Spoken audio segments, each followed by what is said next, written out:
Well, Shaktipat, for those who have no idea, it means actually the transfer of energy from one person to another. Shakti means power, means energy, and Pat means actually to hit. No? You could say to pat somebody on the back. No? Yeah, I've seen some saints, if they pat you on the back, it's not nothing. No? It can be a life-changing experience. No? So I've had some of those, and yeah, but it depends on who gives. No? It's definitely not same for all. Some may do it because, I don't know, it's expected of them, or they want to show off that they are very big gurus, and they give Shaktipat. A lot of that is there. I see Santosh smiling when I say that. I mean, in India, if you want Shaktipat, you can find it in many places. No? But what will it mean? What will it really have in terms of power? Okay, that depends on that person giving it, and maybe even also somewhat on the person receiving it. But it can be very, very powerful. And it is the transfer of spiritual energy from one person to another, which can help in raising the consciousness and remove many problems. So in a way you can say it is a healing, because I don't want to brag about it, but what I do in healing always starts with Shaktipat. But I don't really call it Shaktipat, I just call it healing, but it's the same thing.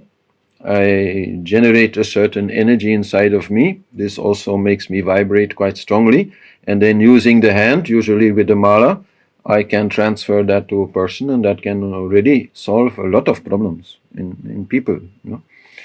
And then that energy can also be focused on an area, for example, which is having a pain or a problem. So in that way, different things are possible. But I don't want to compare what I do to what other people can do.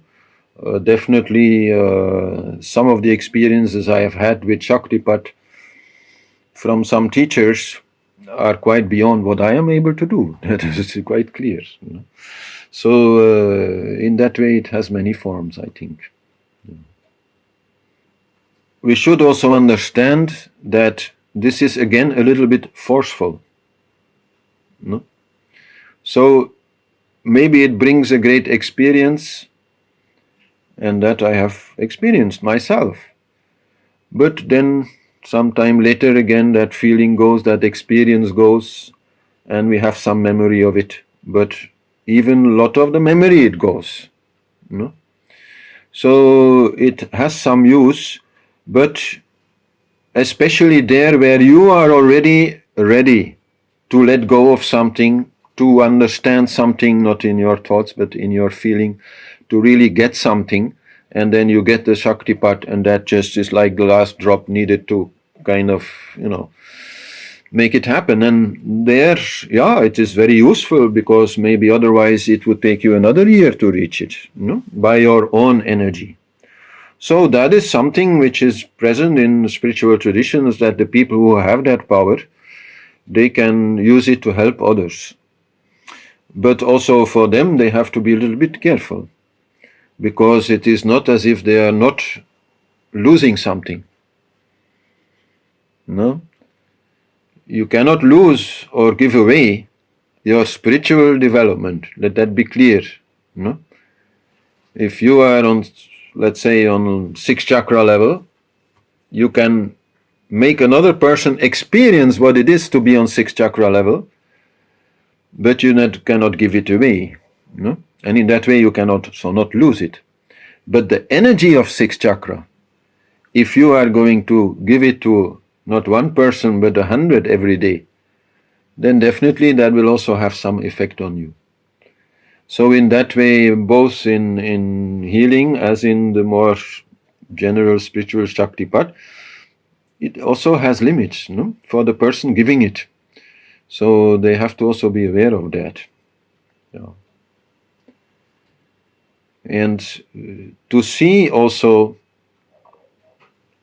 that in more general way, is also important, because when we have, let's say, had a period in our life where we are meditating more and we are more into it somehow, and we gain a certain feeling,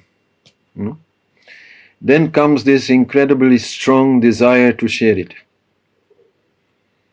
And that's very good, but limited.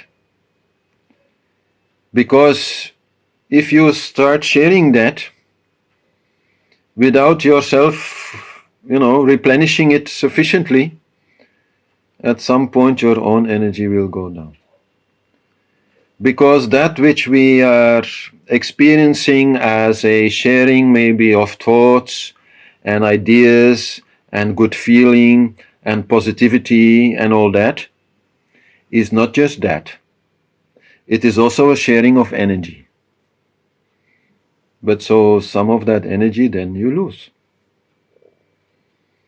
So whenever you feel in that state, very good, share, it's the natural thing to do.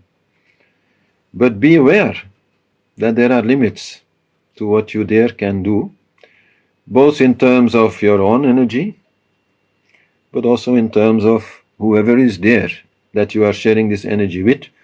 You don't know what will happen with it, so you cannot have any expectations about it, and also not think that this is the main thing. You have to see through this illusion. When we are helping somebody who is feeling in distress or something, or who is just interested in our story, then what really will happen mostly depends on where that person is at that time. Let's say for 95%, 5% will be your beautiful words, your great energy, your Shaktipat, whatever you have in your arsenal of things with which you can help people. But the main decisive factor will be that person. Where is he? Is he ready or not? So we should not overestimate there our own importance, as teachers or as healers, and accept that sometimes it seems to work very nicely, and then sometimes it does not seem to work very well. And okay, that's because they are not yet ready. And so, okay.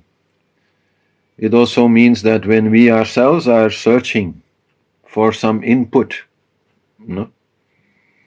that this is okay, this is natural, and this can be very helpful. But always remember, it's you who are the main decisive factor.